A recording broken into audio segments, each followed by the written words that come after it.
Yamkini umeshawahi kusikia jina Chernobyl, mji ulioganda kwenye wakati na kivuli cha mionzi.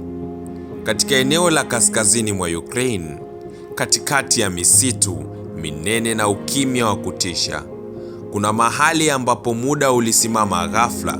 Mahali hapo ni Chernobyl, jina ambalo haliwezi kulielezea tu kijiografia, bali linarindima kama ukumbusho wa janga kubwa zaidi la kinyuklia kuwahi kutokea katika historia ya mwanadamu.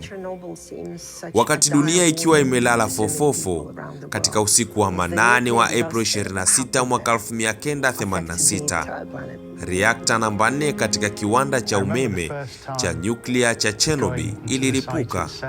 Mlipuko huo haukuwa tu wa moto na moshi, ulikuwa ni mlipuko uliotupa mionzi ya sumu angani, mionzi yenye nguvu mara 100 zaidi ya bomu la atomi lililodondoshwa Hiroshima.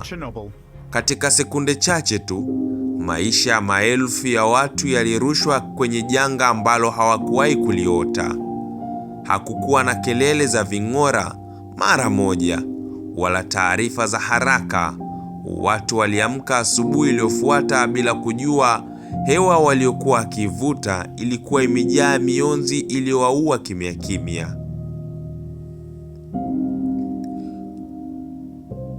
Wakati uliosimama mji roho wa Pripyat wa Chernobyl, masaa 36 baada ya mlipuko, amri ilitolewa: ondokeni mara moja, bebeni vitu vya msingi tu kwa siku 3.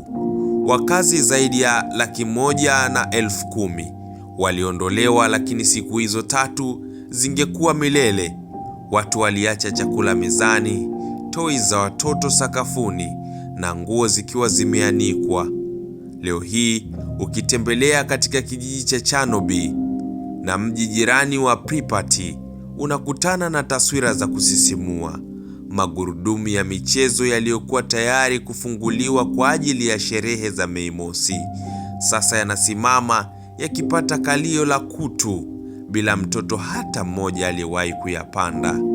Shule na vyumba vya madarasa, vitabu vilivyotapakaa chini, mabegi yaliyotelekezwa na wanasesere waliovuliwa katika vumbi katikati ya magofu.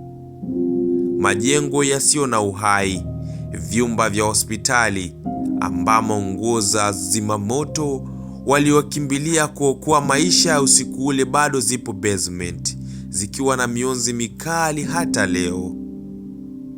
Tukio hili linatukumbusha jinsi ambavyo asili inaweza kutawala mabaki ya mwanadamu na kuchukua hatamu.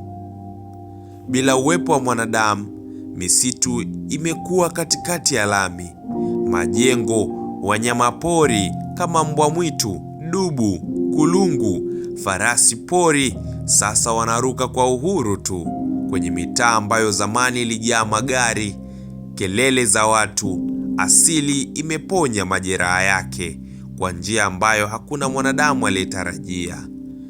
Chernobyl si tu historia ya mlipuko, ni ukumbusho wa hatari iliyojificha nyuma ya teknolojia ya binadamu pale anapokosa umakini.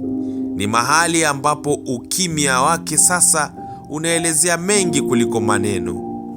Ukitembea kwenye mitaa yake ya vumbi leo, bado unaweza kuhisi sauti za watoto wakicheza kama zamani, zilizofutwa kwa sekunde moja tu na nguvu ya atomu.